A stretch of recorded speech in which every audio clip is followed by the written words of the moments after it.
சொல்லியும் கூட அவங்க கேட்க மாட்டேன்றாங்க.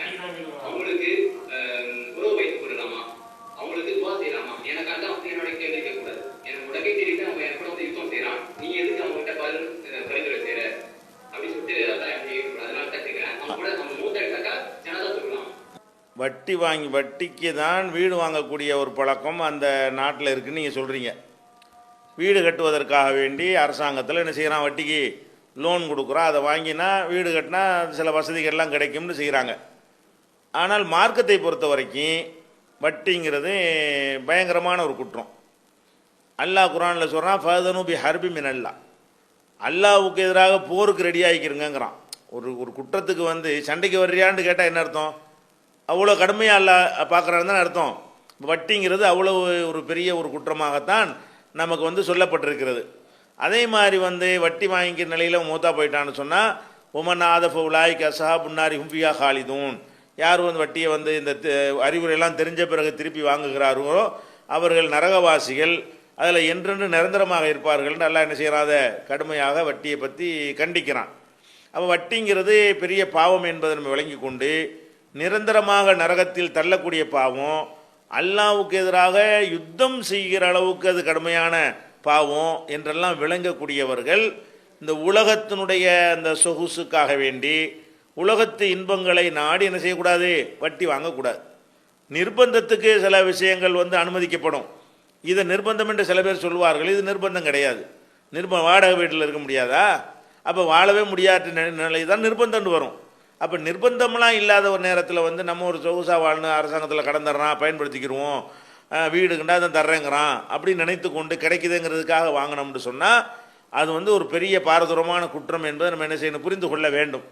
ஆனால் ஒரு வட்டி வாங்கி விட்டார் என்பதற்காக வேண்டி அவரை வந்து நம்ம மார்க் அடிப்படையில் வெறுக்கிறதா இருந்தால் அந்த வெறுப்புனால் அவங்க வந்து திருந்தக்கூடியவர்களாகவோ அதனால் அவர்கள்ட்ட மாற்றம் ஏற்படக்கூடிய அளவில் நீங்கள் ஒரு பாதிப்பு ஏற்படுத்தக்கூடிய ஒரு உறவினராக நீங்கள் இருந்தீர்களே, ஆனால் நீ வட்டி வாங்கின காரணத்தினால, வட்டி வாங்கி பண்ண காரணத்தினால நான் அதை வெறுக்கிறேன் அப்படின்னு சொன்னால் அது அவர்களை வந்து நாளைக்கு அது மாதிரி வாங்காமல் இருப்பதற்கும் வட்டியிலிருந்து விரைவாக உங்கள் வந்து அதை விட்டு வருவதற்கும் உதவும் என்கிற வகையில் அப்படி ஒரு நடவடிக்கையும் எடுக்கலாம். அதுக்கு வந்து என்ன இருக்குது, உங்களுக்கு ரைட் இருக்கிறது. நபி ஸல்லல்லாஹு அலைஹி வஸல்லம் அவர்கள் அவங்க மக வீட்டுக்கு போகும்போது கூட ஒரு உருவம் பொறித்த ஒரு திரை சீலை தொங்க விடப்பட்டிருக்கிறத பார்த்துட்டு ரிட்டன் ஆகி திரும்பினாங்க.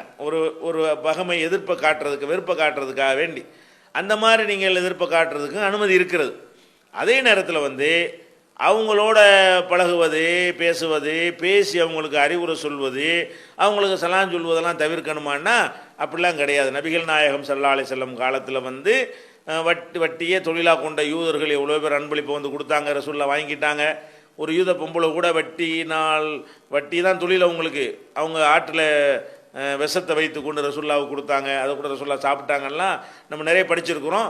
அதனால் வந்து அவங்களோட உறவுகள் வைத்து கொள்வதெல்லாம் என்ன இல்லை, மார்க்கத்தில் தடையெல்லாம் கிடையாது. நீங்கள் பேணுது நீங்களாக என்ன செய்யலாம், ஒரு மேல் நிலையை விரும்பக்கூடிய வகையில் நான் இதை வெறுக்கிறேன், நீ திருந்தினா தான் உன்னோட பேசுவேன், நம்ம இப்படி திருந்துவதனால் அவன் நம்ம இப்போ கண்டிஷன் போகிறதுனால அவன் திருந்துவான் அப்படின்னு தெரிந்தால் அதை ஒரு ஆயுதமாக பயன்படுத்த, ஒரு பிரச்சார யுக்தியாக பயன்படுத்தலாமே தவிர அது நம்ம மீது என்ன இல்லை, அந்த தவறான முறையில் சம்பாதிக்கிறவர்களை விட்டும் அறவே ஒதுங்கி கொள்ள வேண்டும் என்று நமக்கு என்ன இல்லை, மார்க்கத்தில் இல்லை. ஆனால் தவறான காரியம் நடக்கிற சபையை விட்டு ஒதுங்கி கொள்ளணும். ஒரு இடத்துல வந்து தவறான முறையில் வட்டி வாங்கக்கூடிய ஒரு சபை, வரதட்சணை வாங்கக்கூடிய ஒரு சபைன்னா சபைக்கு போயிடக்கூடாது. அப்படி போனோம்னா என்னவாயிரும், அது அல்லாஹ்வே குர்ஆனில் கண்டிக்கிறான். அன்னிதா சமயத்தும் ஆயாத்தில்லாஹி யுஸ்தஹ்ஸு பிஹா வ யுக்ஃபர் பிஹா ஃபலா தகூதுமஹும், அல்லாஹ்வுடைய வசனங்கள் கேலி செய்யப்படுகின்ற, நிராகரிக்கப்படுகின்ற ஒரு சபையில் நீங்கள் இருக்க நேர்ந்தால் அவங்களோடு நீங்கள் உட்கார்ந்து விடாதீர்கள். இன்னக்கும் இதம் மிஸ்லுஹும், அப்போது நீங்களும் அவர்களைப் போல ஆகிவிடுவீர்கள் என்று அல்லாஹ் குர்ஆனில் வந்து கடுமையாக எச்சரிக்கை செய்கிறான். அதனால் அந்த சபையில் ஒரு தீமை நடக்குமையானால் அந்த சபையை நம்ம கண்டிப்பாக புறக்கணிச்சாகணும். வட்டி வாங்குகிற சபையாக இருந்தாலும் சரி, மதுபானங்கள் பரிமாறக்கூடிய ஒரு சபையாக இருந்தாலும் சரி, வேறு ஆடல் பாடல் கூத்து கும்மாளம் நடக்கக்கூடிய சபையாக இருந்தாலும் சரி, பாட்டு கச்சேரி இன்னிசை கச்சேரிகளோடு சேர்த்து விருந்து கொடுக்குறார்கள்னு சொன்னால் அது நான் விருந்தை தானே திங்க போனேன்னு போகக்கூடாது. ஏன், நம்ம போகிற சபையில் தப்பு நடக்கிறது.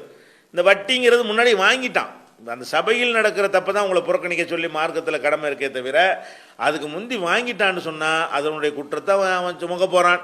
அவங்க கொடுக்குற அன்பளிப்பு தந்தால் கூட வாங்கிக்கிறலாம், சாப்பிட கூப்பிட்டா சாப்பிட்டுக்கிறலாம், டீ வாங்கி தந்தால் டீ குடிச்சிக்கிறலாம்.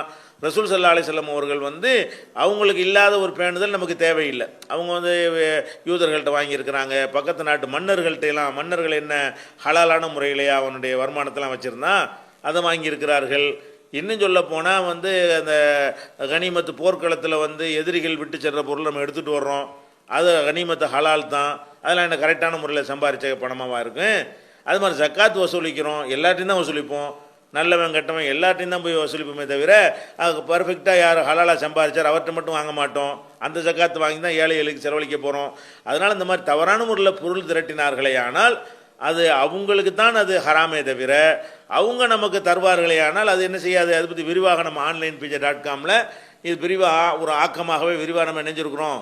இந்த நிறைய ஆதாரங்களை எல்லாம் காட்டி இதை வெளியிட்டிருக்கிறோம். அந்த மாதிரி விஷயம். அடுத்து என்னென்னு கேட்டால், அவங்களுக்காக பாவ மன்னிப்பு தேடலாமா, ஜனாசா தொழுவிக்கலாமா அப்படின்னு கேட்குறாங்க. அதாவது ஜனாசா தொழுகையை பொறுத்த வரைக்கும் ரசூல் ஸல்லல்லாஹு அலைஹி வஸல்லம் அவங்க தற்கொலை செஞ்சவருக்கு அவங்க ஜனாசா தொழுவிக்கலை. அதே மாதிரி இணை கற்பிக்கிறவராக மூத்தா போகிறாங்க இல்லையா, அவங்களுக்கு தொழுவிக்கக்கூடாது. மற்றபடியான விஷயங்களுக்கு நரகம்னு சொல்லப்பட்டு இருந்தாலும் அதுக்கு நீங்கள் தொழுவிக்கக்கூடாது என்று என்ன செய்யப்படல, நமக்கு சொல்லப்படவே இல்லை. அதனால் என்ன செய்யலாம், அதுக்கு வட்டி வாங்குறாருன்னு சொன்னால் அதுக்கு நீங்கள் மன்னிப்பு கேளுங்க. தடுக்காத காரணத்தினால அல்லாஹ் நாட்டினா நினைஞ்சிருவான், அதை மன்னிச்சா மன்னிச்சிட்டு போகிறான், நிரந்தர நரகம் தான், மன்னிக்கா விட்டால் நிரந்தர நரகம் அப்படின்னு கூட அது வைக்கலாம். கடைசி நேரத்தில் ஒரு தௌபா செஞ்சுருக்கலாம். இந்த மாதிரியான ஒரு டவுட் வந்தால் நீங்கள் தொழுவுறதுக்கு என்ன இல்லை, அது தடை கிடையாது. அந்த நமக்கு தடை என்ன, தற்கொலை செஞ்சவருக்கு ரசூலுல்லாஹ் நினைஞ்சிருக்கிறாங்க, மறுத்துருக்குறாங்கன்னு நம்ம பார்க்குறோம். ஒரு முனாஃபிக்கு போய் தொழுவிக்கும் போது அல்லாஹ் நினைஞ்சிடான், நீ இனிமேல் தொழுவிக்கக்கூடாதுன்னு தடுத்துவிட்டான். முனாஃபிக்குன்னா நம்பிக்கை இல்லாதவன் தானே, அப்படியான டிக்ளேர் பண்ணக்கூடிய ஒரு ஆளாக இருந்தால் அவனை தொழுவிக்கக்கூடாது. மற்றபடி உள்ள பாவங்களுக்கெல்லாம் என்ன இல்லை, அவங்க தப்பாக நடந்தாங்கன்னா அவங்களுக்கு தொழுவையை புறக்கணிக்க வேண்டிய அவசியம் கிடையாது.